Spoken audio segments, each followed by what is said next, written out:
In other words, it don't matter if you're black, purple, yellow, red, young, old, mid-age crisis, whatever. Go to therapy. Go to therapy.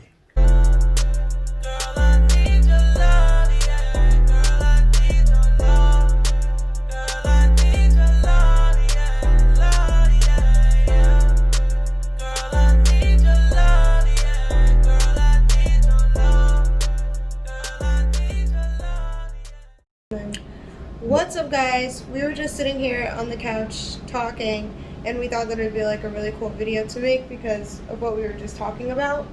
And we were talking about therapy and the benefits of therapy, and like why people have a stigma about therapy. And I don't know, I guess like overcoming that. We made a list. We made like a little list. Oh. So that's why I might look down at my phone, just so that we don't like completely ramble through this video. Like, this conversation is so good to have on camera. And we see ourselves bringing you guys more conversations like this. Yeah, like real life things, because we were just sitting here talking, and it's just as like everybody is going to experience certain things and talking about real life shit. Things that everybody goes through. Like, life is not easy, and it's... Life's a breeze. Easy, breezy, beautiful. Come on, girl. You know what I'm saying? No, life is hard, and there's no manual. Sometimes. And so sometimes, you know, like, I feel like we look at people, or people will look at us, and they'll be like, oh, you're so perfect. Like, everything about you is perfect. And it's like, no, it's not. So, yeah, I just wanted to bring you guys in on this conversation that we're having about therapy and the importance of therapy. Let me gem drop for you. Let me drop some gems. Oh, those are the gems sprinkling. If you guys didn't know. Oh. Therapy. And why do you go? Therapy. So I guess the first thing that we have is that we're able to express ourselves. I don't want this to sound like some weirdo ass like PowerPoint presentation though. So I'm not going to be reading these like crazy, because sometimes I tend to be like, and then on the third day. The reason why I say express yourself is because I feel like a lot of people, well, someone may be like, oh, you don't need therapy to express yourself, right? Just because you express yourself, or you know how to express yourself well, that doesn't mean that you express yourself when the right time occurs for you to express yourself. For example, I'm not a talker. I have the ability to talk very well, very fluid to people, and very naturally, right? It works out for me in situations like, you know, high pressure. When I was working in sales or under pressure or whatever the case may be. Yeah, but naturally, pressure. I'm an introvert. I stay to myself. I'm chilling. Like, I'll goof off in the house and stuff, but like I'm just a chill person. I never once connected or used my ability to really have that fluid conversation with people and express just regular communication with them the same way that I did with my feelings at certain points in my life. So that's why I say, you know, you could be able to express yourself, but you don't know necessarily how to express yourself at the right time. And I feel like you also have to separate emotions as well, because when you get upset, you can't just lash out. Yeah. You know, so you also, that's what I mean by express yourself. You also have to be able to dial in and out your emotions when you are expressing yourself, so you're not blowing up, you know? So you don't look like your head's on fire, or you're a walking time bomb, because you have to be able to include that same amount of, you know, passion and feelings behind what you're trying to say. But you also have to make sure that you're not being so overwhelmingly in your feelings that like the person isn't necessarily understanding the message. What's yours? Mine was, what was mine? Oh, that it's a safe space. Facts. I feel like therapy is awesome because it's a safe space for you to express yourself and your feelings. And I feel like a lot of times, like, I feel maybe for girls and boys, it's maybe not just a girl thing. Like, I feel like girls are emotional beings, but I also feel like girls are mostly able to communicate their feelings easier. But that I think naturally. I feel like naturally, but I feel like there's some men that naturally can do it as well because it's not a gender thing. PSA, we're not here to be politically correct. Yeah, no. So I feel like for some reason women are able to express themselves more freely. I feel like anybody who has feminine characteristics is able to express themselves more freely. I'm not sure why that's something that is for us. I would want to know, maybe scientific. Whoa. But I feel like for men Whoa. I just had to. I feel like maybe for men it's different because of the stigma that's put on them, from when they're kids. Like, you see the superheroes, like, you see, you hear people telling their kids, like, don't cry like a girl, like, things like that. So I can imagine that for boys, they have that kind of, like, strong man mentality that is really infecting them. And it's infecting our generations, realistically, because it's like, no, when you get into a relationship with a person, like, I want you to be just as weak as me in certain moments. Like, it's not supposed to be like a tug of war between who has the power and who doesn't have the power. It's supposed to be us working together. I think the word is vulnerability. Vulnerable, yeah. I wouldn't say weak. Yeah, weak's probably not a good word. I want you to be just as vulnerable as me. Oof. And the reason why I say weak is because it is sometimes a feeling of feeling weak or feeling weaker than, like, your partner or your family member, your friend, when you go to them and you are expressing yourself to them. And some people are able to do that because they just have never done that. And I feel like a lot of the times that's mostly like a man thing, which is kind of crazy to me because I don't know why that's a man thing. Maybe it's because of what you guys are taught when you're kids. I'm not sure, but I just feel like a lot of the times the man is supposed to be like the hunter, gatherer, I'm the protector. And it's like, all right, calm down. Like, at the end of the day, like, I want you to take off that too. Like, I want to know what you are and who you are.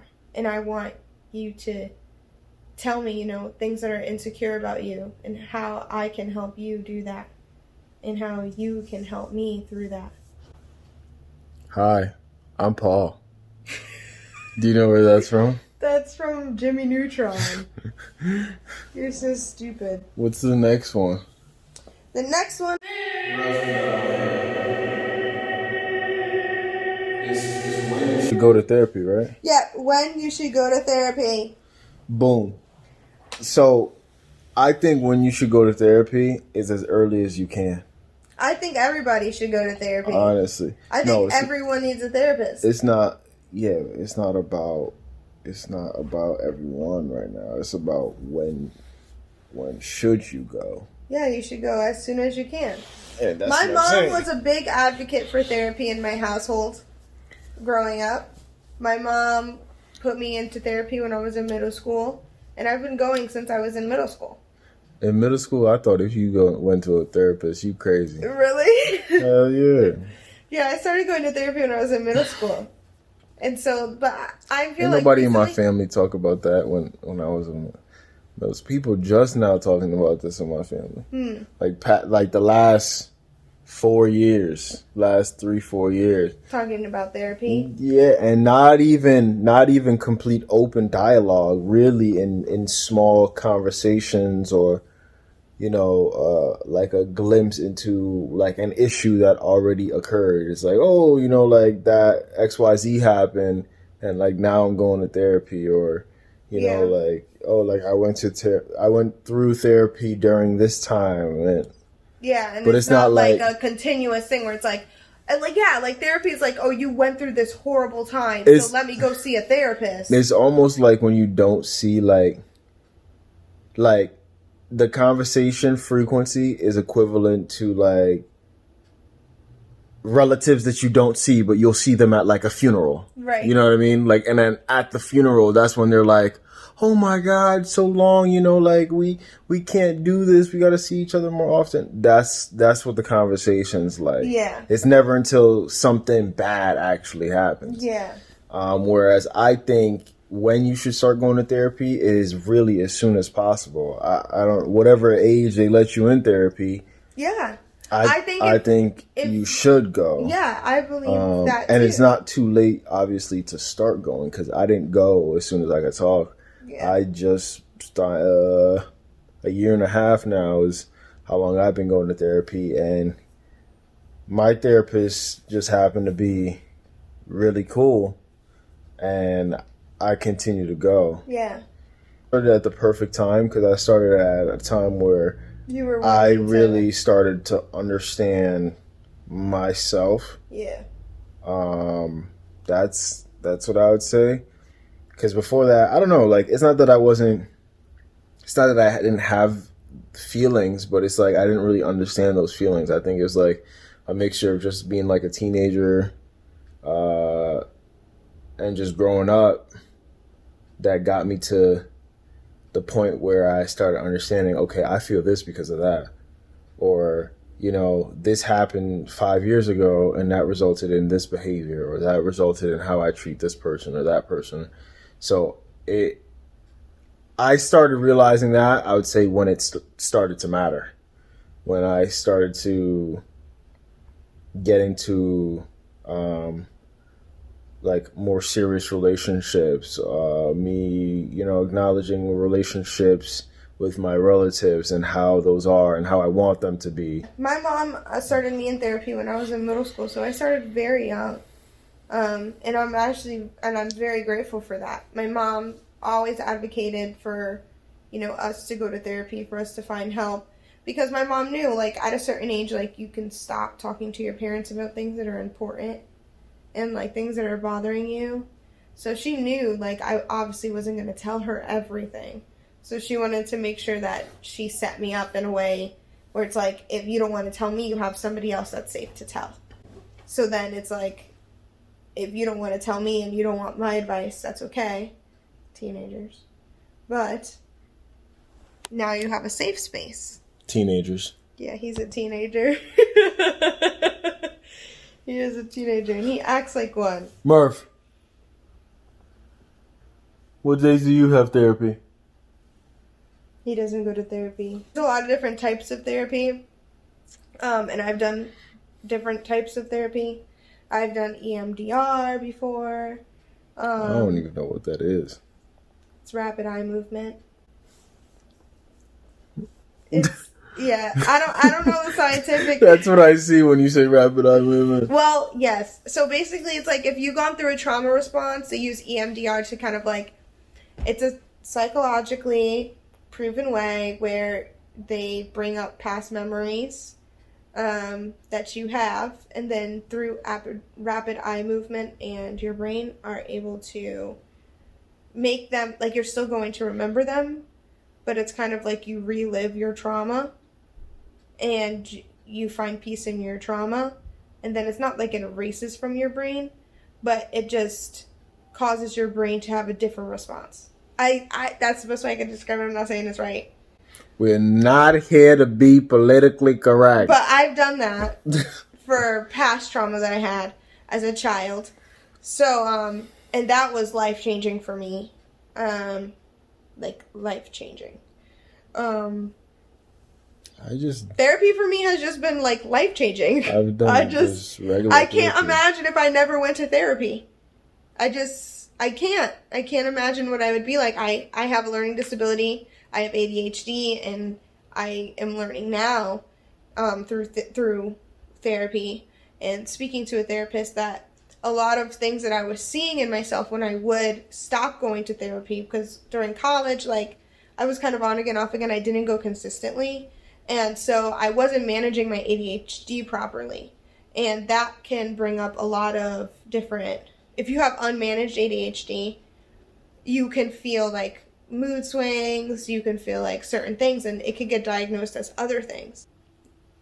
Mental health is important, y'all. Take care of it, because it's like, these are things that we have to deal with. And this is why I feel like a lot of the times when people get older, they end up having like crises or something, because it's like you don't deal with it. It's not even just, I'm a very spiritual person, so I don't even think that some of my trauma I have experienced, I believe in past lives, and I believe that we carry past life trauma, and I believe that we carry generational curses and stuff like that in our families. And so like when we're born, Not the bruja. it's not bruja. Not the brujeria. It's not brujeria. It's not. It's ancestral trauma. We're black. I'm joking. We're not here to be political. God. I believe that we have ancestral trauma. That's just me and my personal belief. I believe that we carry that. And that's why I think that it's important for us to go to therapy. If I become a better person for myself, I'll become a better person in my relationships, which would mean I'll be better at everything, because my relationships will be healthy, because my relationships stem from myself. In other words, it don't matter if you're black, purple, yellow, red, young, old, mid-age crisis, whatever. Go to therapy. Go to therapy. Therapy's good for the soul. Go to therapy. Go to therapy. And that was just like a mini version of our longer conversation that we had. Yeah. So, on that note, if you learned something from this video, which I hope you did, don't forget to like, subscribe, and share.